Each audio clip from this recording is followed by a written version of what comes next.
चलिए, आज का हमारा जो टॉपिक है वो कैपेसिटर पे है। कैपेसिटर कितने टाइप के आते हैं मोबाइल मदरबोर्ड के अंदर। तो ज़्यादातर दो ही टाइप के मैंने अभी तक देखे हैं मोबाइल जो मदरबोर्ड होता है उसके अंदर। एक सेरामिक कैपेसिटर होता है और दूसरा इलेक्ट्रोलाइट कैपेसिटर होता है। सेरामिक का जो काम है वो फिल्ट्रेशन का काम होता है, और उसके अंदर अगर प्रॉब्लम जो आता है, जो कैपेसिटर में ज़्यादातर शॉर्ट ही होता है, और दूसरा लीकेज और ओपन तो बहुत ही कम होता है, ना के बराबर। तो ज़्यादातर क्या होता है, शॉर्ट ही हो जाता है कैपेसिटर जो सिरामिक कैपेसिटर होता है। सिरामिक जो कैपेसिटर होता है वो दिखने में छोटा होगा, और जो इलेक्ट्रोलाइट कैपेसिटर होता है वो साइज में बड़ा होगा। तो हमें देखना है, तो चलिए हम देख लेते हैं जो सिरामिक कैपेसिटर, उसका वर्किंग, और मदरबोर्ड के अंदर जो अगर उसको चेक करना होता है तो सबसे पहले मल्टीमीटर को बजर रेंज में सेट कर देना है। देखो मैंने बजर रेंज में सेट कर दिया। अभी ये रेड प्रूफ को ग्राउंड करना है, और ये जो प्रूफ है ब्लैक उससे चेक करना है। ये देखो बीप बजर की आवाज़ आ रही है। तो ये चेहरा जो होता है, इस साइड का जो भाग होता है वो ग्राउंड होता है, और दूसरी साइड पे हम देखेंगे तो रीडिंग आना चाहिए। देखो ये रीडिंग आ रहा है, तो इसका मतलब ये सही कैपेसिटर है। ये इस साइड पे रीडिंग आ रहा है। ये देखो यहाँ पे बीप बजर की आवाज़ आ रही है, इसका मतलब ये सही कैपेसिटर है। इसका हम देख लेते हैं। ये देखो ये रीडिंग आ रहा है, इस साइड पे बीप बजर की आवाज़ आ रही है, तो इसका मतलब ये सही माना जाता है। ये देखो बीप बजर की आवाज़, ये रीडिंग आ रहा है, इसका मतलब ये सही है।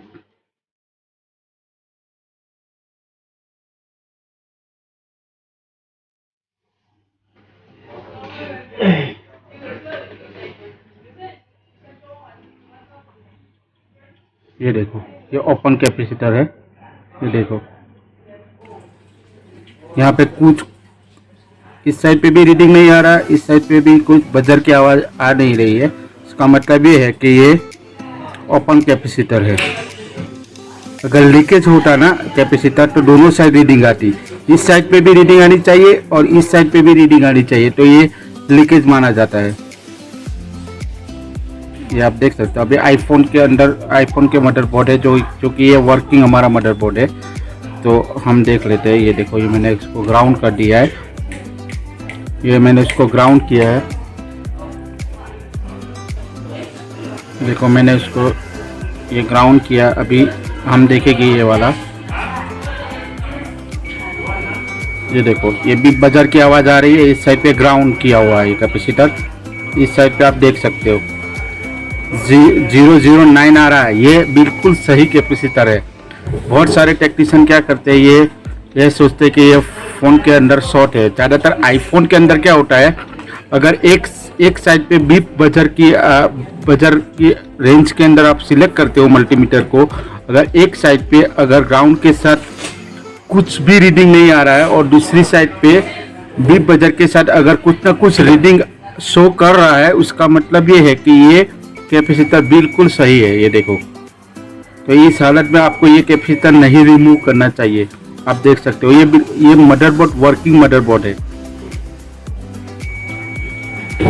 अब देखो 0.9 ग्राउंड के साथ कुछ भी रीडिंग नहीं आ रहा है। ये देखो ग्राउंड के साथ 0.9 रीडिंग आ रहा है, इसका मतलब ये सही कैपेसिटर है। ये देखो बीप बजर के साथ कोई रीडिंग नहीं, ये बीप बजर के साथ रीडिंग आ रहा है 0.7, ये भी सही कैपेसिटर है।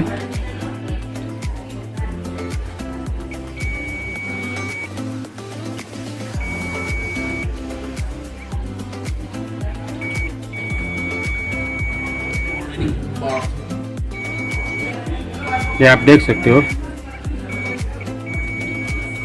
बीप बजर के साथ ग्राउंड, ये रीडिंग आ रहा है। ये मतलब ये सही कैपेसिटर है। अभी देखो ये कैपेसिटर जो ज़्यादातर पैरेलल में लगे होते हुए, अब देखो ये एक लाइन है, तो कैपेसिटर ऐसे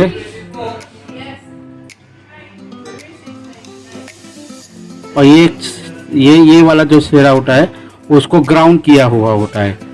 ऐसा कैपेसिटर होते हैं, पैरेलल में लगे हुए होते हैं। ये आप देख सकते हो। यहाँ पे मैं 5 वोल्टेज दे रहा हूँ इसको, तो यहाँ क्या होता है, यहाँ पे एक प्लेट,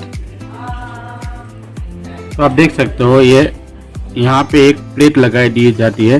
ये जो कैपेसिटर होता है वो चीनी मिट्टी का बनाया हुआ होता है, तो यहाँ पे एक प्लेट लगाई दी जाती है। तो यहाँ से हम 5 वोल्टेज देते हैं, यहाँ पे फिल्टरेशन के लिए आता है। अगर मान के चले 5 वोल्टेज की जगह पे 6-7 ऐसा वोल्टेज आ जाता है, तो ये क्या होता है, ये प्लेट खुल जाती है। ये वोल्टेज यहाँ से आता है तो ये प्लेट खुल जाती है, तो ये कैपेसिटर ये वोल्टेज को ग्राउंड कर देता है। सही है, ये वोल्टेज को ग्राउंड कर देता है, तो ये वोल्टेज आगे नहीं जाएगा। सही है। तो क्या होता है कि ये जो हमारी जो आईसी होती है ना, ये वाले आईसी, वो आईसी को प्रोटेक्शन भी मिल जाता है। और दूसरा काम क्या है, ये फिल्टरेशन का काम करता है, वोल्टेज को फिल्टर करता है। और दूसरा जो एक कैपेसिटर होता है, वो जो इलेक्ट्रोलाइट कैपेसिटर होता है, जो वो बड़ा कैपेसिटर ऐसा होता है, बड़ा कैपेसिटर वो भी चीनी मिट्टी का होता है। तो उसके अंदर क्या है, ऐसे करके उसके अंदर कोल लगा दिया जाता है, अंदर कोल लगा दिया जाता है, वो वोल्टेज को संग्रह करते हैं। ऐसा कोल लगा दिया जाता है ऐसा करके। तो मान के चलिए यहाँ से मैंने 5 वोल्टेज दिया, तो वो क्या करता है, 5 वोल्टेज को एक चेहरा उसका ग्राउंड होता है, तो 5 वोल्टेज को क्या करता है, वो अपने कोरों के अंदर स्टोर कर लेता है ये 5 वोल्टेज। और जब ये चार्ज भी होता है और डिस्चार्ज भी हो जाता है, जब यहाँ पे 5 वोल्टेज देगा तो ये क्या करेगा, ये अपने कोरों के अंदर स्टोर कर लेगा। और जो आईसी को देना होता है, ये आईसी है उसको 5 वोल्टेज देना होता है, तो फिर वो जब उसको ज़रूरत होती है तब वो वोल्टेज आईसी को भी देता है। तो ये उसका ये जो इलेक्ट्रोलाइट कैपेसिटर है उसका जो काम होता है ज़्यादातर वोल्टेज को संग्रह करने का होता है। और ये ज़्यादातर आपको लाइट सेक्शन में जो बड़े बड़े जो कैपेसिटर होते हैं वो लाइट सेक्शन में मिलेंगे। और ये जो कैपेसिटर जो सिरामिक है वो ज़्यादातर पैरेलल में ही लगे होते हैं। तो आपने ये देख लिया कैपेसिटर जो मदरबोर्ड में लगे हुए होते हैं वो किस तरीके से काम करते हैं। तो मैंने आपको ये वर्किंग दिखा दिया। अभी ये पार्ट 1 से मैं ये ऑनलाइन क्लास स्टार्ट कर रहा हूँ, और दूसरे पार्ट में हम ये जो सिरामिक कैपेसिटर है उसके बारे में देखेंगे, कोयल के बारे में देखेंगे, इंडक्टर के बारे में देखेंगे, डायोड के बारे में देखेंगे, और एलडीओ के बारे में देखेंगे, आईसीओ के बारे में देखेंगे। तो अभी ये मैं पार्ट 1 से स्टार्ट कर रहा हूँ। अगर वीडियो आपको अच्छा लगे तो मेरे को कमेंट में बताओ, मैं दूसरा पार्ट बनाऊँ कि नहीं बनाऊँ। तो अगर वीडियो अच्छा लगे तो लाइक और सब्सक्राइब कर दीजिएगा। Thank you.